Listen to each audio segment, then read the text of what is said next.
रात जितनी गहरी होती है, सवेरा उतना ही उजला होता है। धैर्य रखने वालों का एक दिन हर सपना पूरा होता है। कुंभ राशि के जातकों, आपके राशि के स्वामी शनिदेव अपनी वक्री चाल में है। 7:30 का समय है, तो अगस्त के महीने में आपकी सफलताओं के द्वार खुलने वाले हैं या आपके कर्मों की कठिन परीक्षा होने वाली है। वहीं योग कारक ग्रह कहे जाने वाले आप कुंभ राशि के जातकों के लिए शुक्रदेव अपनी नीच राशि में रहेंगे, तो उनका नीच होना, साथ ही सूर्यदेव का ग्रहण दोष में जाना क्या उठा पटक को लेकर आया है, आइए आज के इस वीडियो में चर्चा करते हैं। दोस्तों, आप देख रहे हैं एस्ट्रो नक्षत्र 27 और मैं हूं डॉक्टर मुकेश। यदि आपकी राशि या लग्न कुंभ है तो अगस्त का यह महीना साधारण नहीं रहने वाला है। यह महीना आपकी मेहनत, धैर्य और सबसे बड़ी बात, सही डिसीजंस के बदले बड़ी सफलताओं का वादा करता है।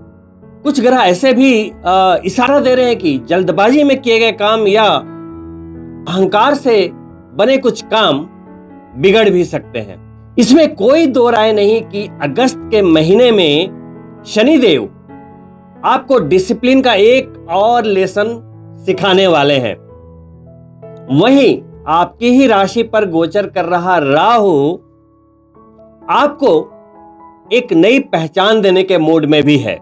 हर महीने ग्रह बदलते हैं, लेकिन यदि परिणाम नहीं बदल रहे हैं तो एक बात बिल्कुल अपने दिमाग में बिठा लीजिए, ग्रह बदलते हैं तो संकेत बदलते हैं और कर्म बदलते हैं तो परिणाम बदलते हैं। यानी कि जब नए ट्रांजिट होते हैं, बढ़िया राजयोग बनते हैं, तो वो इंडिकेट करते हैं कि ये काम करो, आप करोड़पति बन जाओगे। उस समय यदि आप एक्शन करते हैं तो रिजल्ट मिलते हैं। सिर्फ ग्रह के बदलने से कुछ नहीं होता, वो सिर्फ संकेत देते हैं। तो अगस्त के महीने में 1 तारीख को ही आपके राशि के स्वामी शनिदेव के परम मित्र और आपके कुंभ राशि के लिए योग कारक ग्रह कहे जाने वाले शुक्रदेव अपनी नीच राशि कन्या में गोचर करेंगे।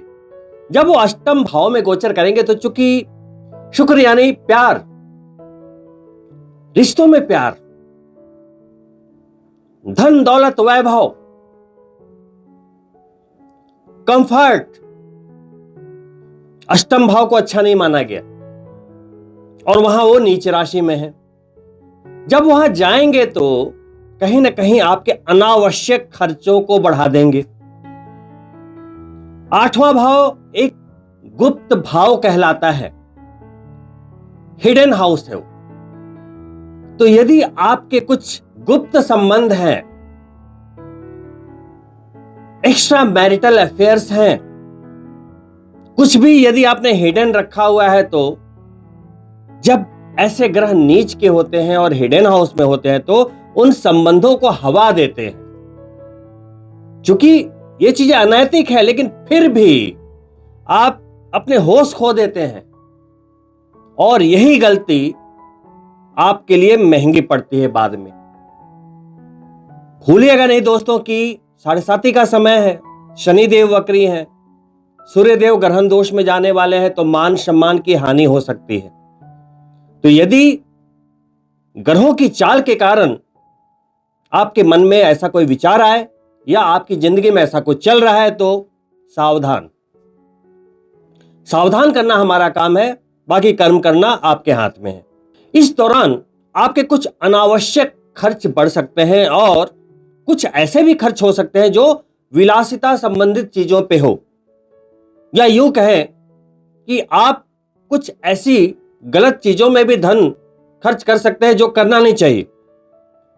वहीं पारिवारिक मामलों में, पति पत्नी के रिश्तों में, प्रेमी प्रेमिकाओं के रिश्तों में आपको बहुत ही समझदारी से अभी चलने की सलाह दी जाती है। सिर्फ शुक्र का नीच होना ही मैटर नहीं है।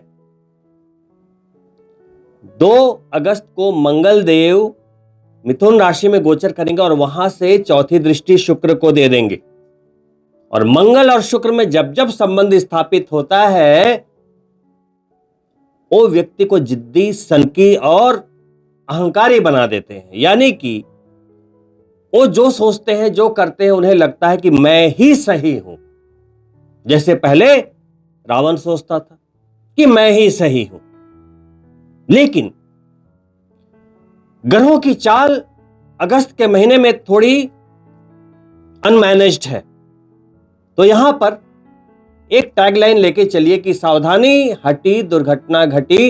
रिश्तों के मामले में, मान सम्मान के मामले में, कुछ भी यदि आप छिपा रहे हैं, हिडन रखा हुआ है, तो ट्रांसपेरेंसी बनाकर रखिए यदि आप रिश्तों को लॉन्ग टर्म में चलाना चाहते हैं। क्योंकि शनिदेव वक्री हैं, थोड़ी भी गलती की गुंजाइश बिल्कुल नहीं है।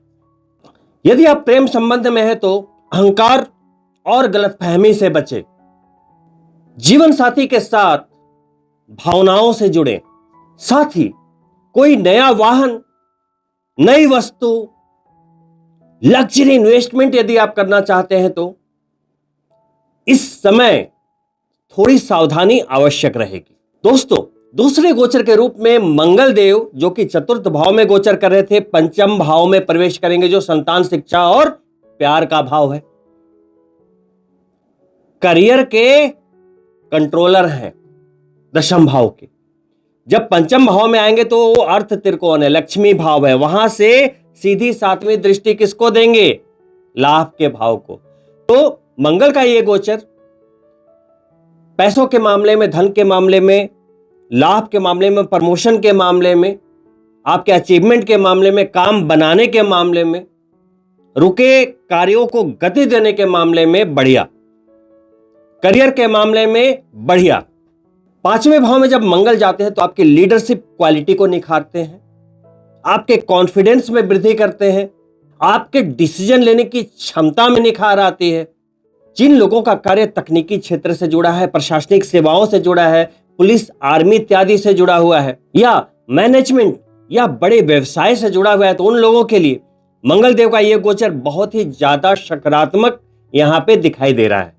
मीनवाइल यदि आप नौकरी बदलने पर विचार कर रहे थे तो आपको नए अवसर मिलने की पूर्ण संभावना है। क्योंकि करियर के स्वामी जब पंचम भाव में आते हैं तो यह कमाल तो होता ही है कि आपको नए अवसर जरूर मिलते हैं।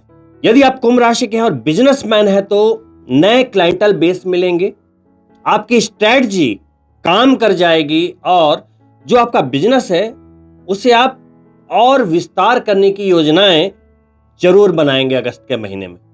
वहीं स्व राशि में गोचर कर रहे बुध देव पंचम भाव से निकलते हुए 5 अगस्त को छठे भाव में पहुंचेंगे।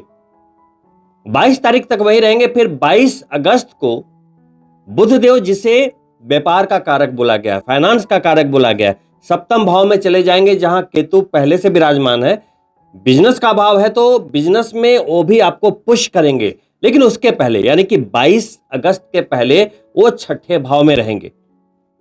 वहां सूर्यदेव भी गोचर कर रहे हैं। बुध आदित्य योग 5 अगस्त के बाद फॉर्म हो जाएगा, जिसके कारण चूंकि वो नौकरी का भाव है तो आपके नौकरी वाले क्षेत्र में जो भी नौकरी पेशा है उन्हें कुछ सकारात्मक परिवर्तन दिखाई देंगे।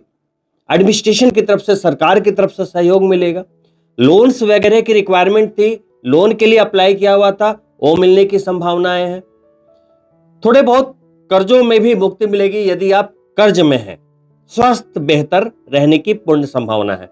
वहीं अगस्त के सबसे सकारात्मक गोचर के रूप में देवगुरु बृहस्पति जो अभी अपने उच्च राशि में गोचर कर रहे हैं, वो 12 अगस्त को पुनः उदित हो जाएंगे और अपने फुल पावर में आ जाएंगे। आप कुंभ राशि के जातकों के लिए देवगुरु बृहस्पति का रोल बहुत ही अहम है, क्योंकि आपके लाभेश भी वही है, एकादश भाव के स्वामी। जिंदगी में अगर आपने 1 रुपया भी कमाया है, थोड़ी सी भी प्रतिष्ठा कमाई है, तो देवगुरु बृहस्पति के कारण वो आपके लाभेश है और वो आपके धनेश भी हैं। यानी कि जहां से लाभ आता है और जहां आप लाभ को रखते हैं है ना। यदि आप कोई रिश्ता बनाना चाहते हैं और उसे फिर मेंटेन करना, आप पैसा करोड़ों कमाना चाहते हैं लेकिन उसे फिर बैंक में मेंटेन करके रखना, दोनों अलग अलग बातें हैं। दोनों के ही कंट्रोलर कौन है? देवगुरु बृहस्पति, वो अभी उच्च राशि में। यह समय 12 वर्षों में एक बार आता है। जैसे ही वो उदित होंगे, आपकी लाइफ में कुछ नए टर्न एंड ट्विस्ट आएंगे, लेकिन बहुत ही पॉजिटिव। कहते हैं जब देवगुरु बृहस्पति उच्च के होते हैं तो घर में मांगलिक कार्य होते हैं, नए संबंध बनते हैं। पुराने समय में साढ़े साथी के कारण कुछ आपसे जो गलतियां हुई थी, जो संबंध टूटे थे, वो धीरे धीरे रिस्टोर होने लगते हैं।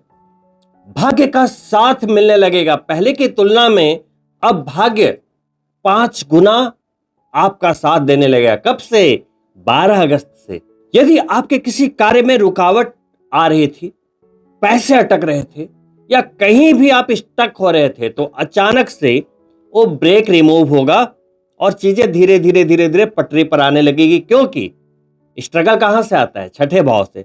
वहां पर देवगुरु बृहस्पति उच्च राशि में उदित होंगे। खुद ही सोचिए, बहुत ही सकारात्मक समय। इस समय का लाभ उठाइए। दोस्तों, वहीं अगस्त के अंतिम गोचर के रूप में सूर्यदेव, जो आपके सप्तम भाव के स्वामी होते हैं, बिजनेस व्यापार वाले भाव के स्वामी, वैवाहिक जीवन वाले भाव के स्वामी, पार्टनर वाले भाव के स्वामी, वो अभी गोचर के नियमों के अनुसार अपने अच्छे भाव यानी छठे भाव में कर्क राशि में गोचर कर रहे हैं। बढ़िया भाव। जब वो छठे भाव में गोचर करते हैं तो कहते हैं हर कार्यों में सफलता मिलती है। जो काम बिगड़ रहे थे वो धीरे धीरे बनते चले जाते हैं और आप सफलता प्राप्त करते हैं। यदि आप नौकरी पेशा है, वहां कोई परेशानी आ रही थी, वो मामले सॉर्ट आउट हो जाते हैं।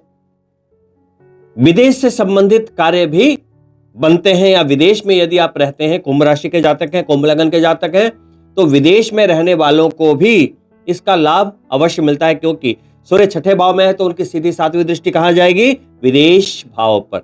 देवगुरु बृहस्पति कहां उच्च के हैं? छठे भाव में। उनकी सीधी 7वीं दृष्टि कहां जाएगी? विदेश भाव पर। तो विदेश में रहने वाले जितने भी कुंभ राशि के जातक हैं, उनके लिए बहुत ही सकारात्मक गोचर। वहीं राहु आपकी जन्म चंद्रमा पर बैठकर बहुत लंबे समय से विदेश के योगायोग निर्मित कर रहे हैं।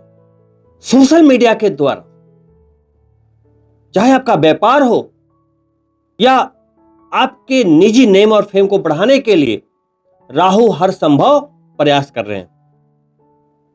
लेकिन केतु 7वें भाव में कहीं ना कहीं मैरिड लाइफ में उदासीनता को लेकर आया है। देखिए, एक बात समझनी होगी। राहु केतु जो है, राहु जो है सिर है, तो वो बहुत ही ज्यादा चीजों की डिमांड करता है। केतु क्या है? पेट, धड़, वो तृप्त है, भरा हुआ है। तो केतु बोलता है मुझे चाहिए, मुझे चाहिए, मुझे चाहिए। और जहां केतु बैठता है तो उस भाव से संबंधित चीजों को यदि आप बोल देंगे कि बस आई एम डन, मुझे और अब कुछ नहीं चाहिए, तब वो वहां के लाभ आपको देगा। मान लो केतु धन के भाव में बैठा है, तो यदि आप बोलेंगे धन आए, धन आए, धन आए, कैसे कमाऊं, क्या करूं, क्या करूं, हर कोई सोचता है। लेकिन केतु वहां बैठा रहेगा तो वो काम आपको इजीली करने नहीं देगा। उल्टा यदि आप सोचेंगे कि अरे धन क्या है, धन तो हाथों का मैल है, धन से कुछ नहीं होता, मन की शांति बहुत है, यानी धन को यदि आप मतलब ऐसा बिहेव करेंगे कि नहीं, आपको पैसे नहीं चाहिए, आपका मन भर गया है, तो वो आपको देने लगेगा। मतलब वो तब तक नहीं देता जब तक आप लालसा नहीं छोड़ते। जिस भाव में, अभी सप्तम भाव में, तो 7वें भाव में पहले से केतु है। और इंपॉर्टेंट बात यह है कि ग्रहों के राजा सूर्यदेव छठे भाव से निकलकर 17 दिन वहीं रहेंगे। जो लाभ आपको बोले वो आपको देते रहेंगे। और 17 अगस्त को वो 7वें भाव में अपनी राशि में, अपने घर में आ जाएंगे। अपने घर में हर ग्रह बढ़िया परिणाम ही देता है, लेकिन वो 7वां भाव है, केतु बैठे हैं। केतु और राहु किसी को नहीं छोड़ते, ग्रहण लगा देते हैं, पीड़ित कर देते हैं। तो सूर्यदेव को ग्रहण लगा देंगे। क्या करना होगा? पति पत्नी के रिश्तों को संभाल के चले, अहंकार से बचें। पति है तो पत्नी को सम्मान दे, पत्नी है तो पति को सम्मान दे, उन्हें समझने की कोशिश करें। यदि आप कोई कार्य पार्टनरशिप में करते हैं तो बिना सोचे समझे किसी भी कागजात पर हस्ताक्षर ना करें। पार्टनरशिप के मामले में ट्रांसपेरेंसी रखें, क्योंकि भाव पार्टनरशिप का है, ग्रहण दोष बना हुआ है, कुछ भी गलत होने की संभावना वहां पे बनी रहेगी 1 महीने तक, 17 अगस्त से 17 सितंबर तक। तो इस दौरान आपको सावधानी रखनी है। कोर्ट कचहरी के मामले हो या कोई भी कानूनी मामला, उसमें जल्दबाजी ना करें, बहुत ही सोच समझकर मूव लें। क्योंकि जब सूर्य पीड़ित होते हैं तो ऐसे समय में जैसे ही कोई गलती यदि आप करते हैं, चीजें बिगड़ जाती है, क्योंकि एडमिन का सपोर्ट, सरकार का सपोर्ट नहीं मिलता, चीजें आपके खिलाफ चली जाती है। तो ऐसे समय में समझदारी से चलना ही एक बेहतर रणनीति होगी। जब सूर्य को ग्रहण लगता है तो व्यक्ति कहीं ना कहीं अपना कॉन्फिडेंस खो देता है, पैनिक होने लगता है, क्रोध की वृद्धि हो जाती है और गलत डिसीजन लेने की संभावना बढ़ जाती है। कहते हैं ना, गुस्से में व्यक्ति को कुछ दिखता नहीं। एक भालू था, मधुमक्खी के छत्ते में से एक मधुमक्खी आया और उसे डंक मार दिया। चाहता तो बच सकता था, लेकिन उसे गुस्सा आ गया कि इसने डंक मारा कैसे। गुस्से में उसने जंप किया और जिस पेड़ पर मधुमक्खी का छत्ता था उसमें जाकर पंजा मार दिया। अब हजारों मधुमक्खियां उसके ऊपर लिपट गई और वो तिलमिलाता हुआ इधर उधर भागने लगा और गहरी खाई में गिरकर मर गया। तो यहां पर सीख क्या है? वो भालू मधुमक्खी के काटने से नहीं मरा, वो अपने गुस्से से मरा। वैसे ही हम कभी कभी गुस्से में डिसीजन ले लेते हैं और वही गुस्से में किया गया कार्य आपकी जिंदगी बर्बाद कर देता है। जिस बात पर आपको गुस्सा आया, आपके ईगो पर चोट पहुंची, तो उस एक मधुमक्खी की तरह वो कोई बड़ी बात नहीं थी। उस एक मधुमक्खी को आप हटा देते, बात खत्म हो जाती। लेकिन उस एक कारण से आप तिलमिला जाते हो और हजारों मधुमक्खियों को अपनी ओर अट्रैक्ट कर लेते हो। घर में, परिवार में, पति पत्नी के रिश्ते में कभी कभी कुछ बातें हो जाती हैं। बिजनेस प्लेसेस हो या कार्य क्षेत्र, वहां भी ऐसी बातें हो जाती है। बातों को यदि इग्नोर कर दें तो बात आई गई हो जाती है, मामला संभल जाता है। लेकिन यदि वहां हम अपने ईगो को लेकर आ जाते हैं, अपने गुस्से को कंट्रोल नहीं कर पाते, हम अपने ईगो को वहां पे मल्टीप्लाई करके दिखाने लगते हैं कि मैं बताता हूं कि मैं कौन हूं, मैं दिखाता हूं। और यही वो चीज होती है कि आपके बनते काम तो बिगड़ते ही हैं, जो काम आपके पास था वो भी खत्म हो जाता है। तो समझने का प्रयास कीजिएगा कि जब ऐसे गोचर में योगायोग बनते हैं तो हमारे मन मस्तिष्क पर उसका किस तरह से असर पड़ता है, इसी की मैंने व्याख्या की। तो कुल मिलाकर ये अगस्त के गोचर हैं।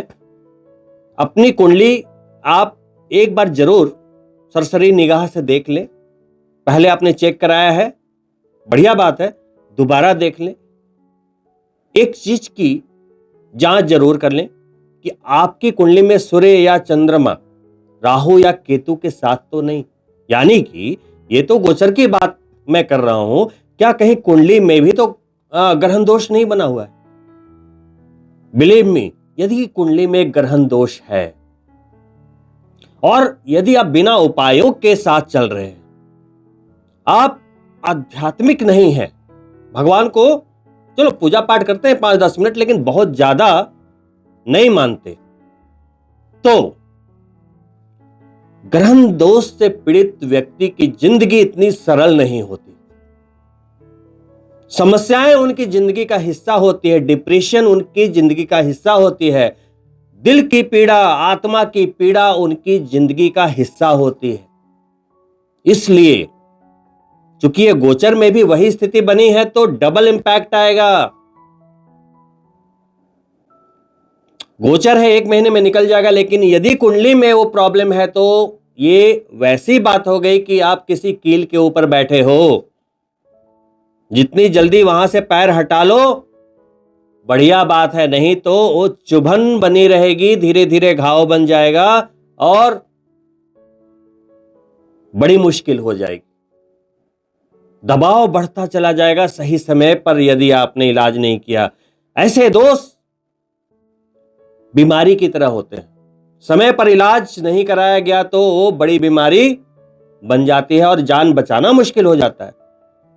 बचपन से हम किसी दोष को लेकर घूम रहे होते हैं, कभी कुंडली देखी नहीं, कुंडली में ग्रहण दोष है, चांडाल दोष है, श्रापित दोष बना हुआ है, चंद्रमा नीच का बैठा हुआ है, सूर्य नीच के बैठे हुए हैं, शुक्र नीच के बैठे हैं, कभी ध्यान ही नहीं दिया। क्यों? हम बड़े समझदार हैं, ध्यान ही नहीं दिया।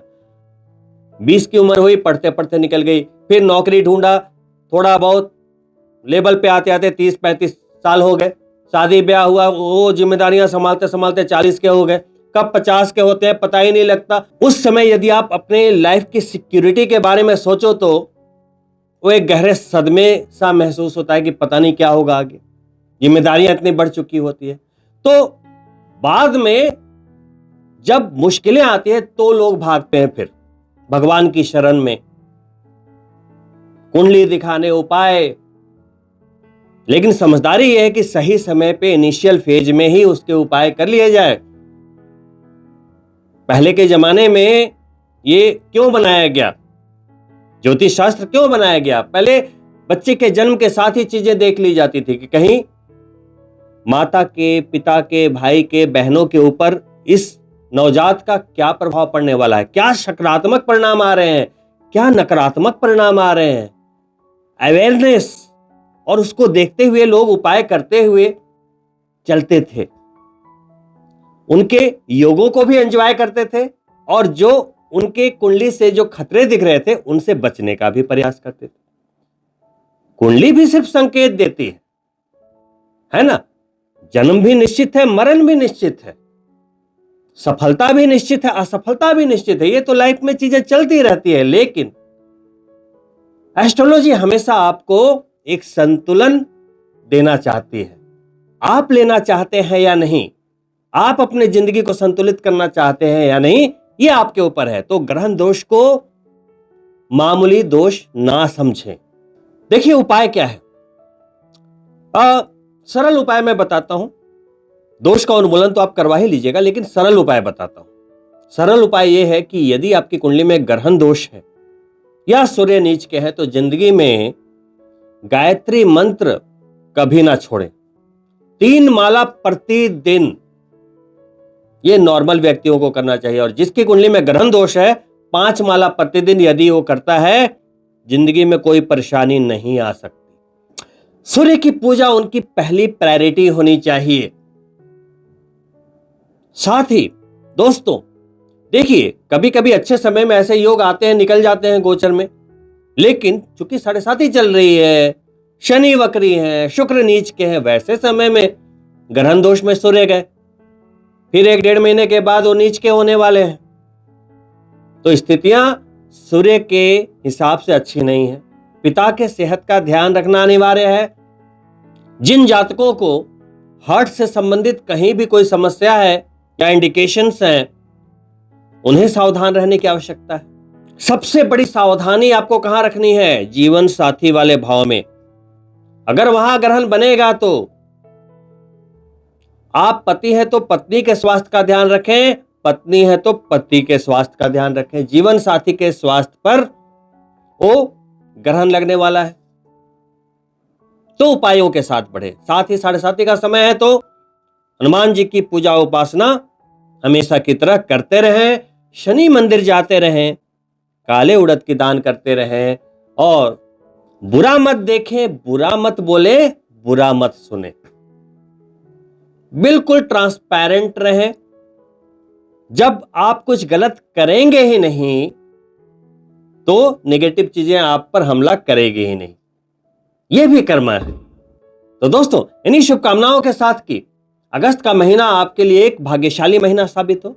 और जैसा कि मैंने गोचरों के बारे में बताया, इन गोचरों के आधार पे यदि आपने इस महीने संयम रखा, धैर्य से चलते रहे, उपायों के साथ चलते रहे, तो ये महीना आपकी लाइफ का और आगे की जर्नी के लिए एक बहुत ही महत्वपूर्ण महीना साबित होने वाला है। तो यदि आप इस चैनल पर नए हैं तो सब्सक्राइब करते हुए जाइए, साथ ही बेल बटन जरूर चेक कर लीजिए ताकि आने वाली वीडियो के नोटिफिकेशन आपको प्राप्त हो। वहीं वीडियो पसंद आई हो तो लाइक करें और अपने मित्रों के लिए शेयर भी अवश्य करें। बहुत ही जल्द मिलता हूं दूसरी वीडियो में, तब तक के लिए नमस्कार मित्रों।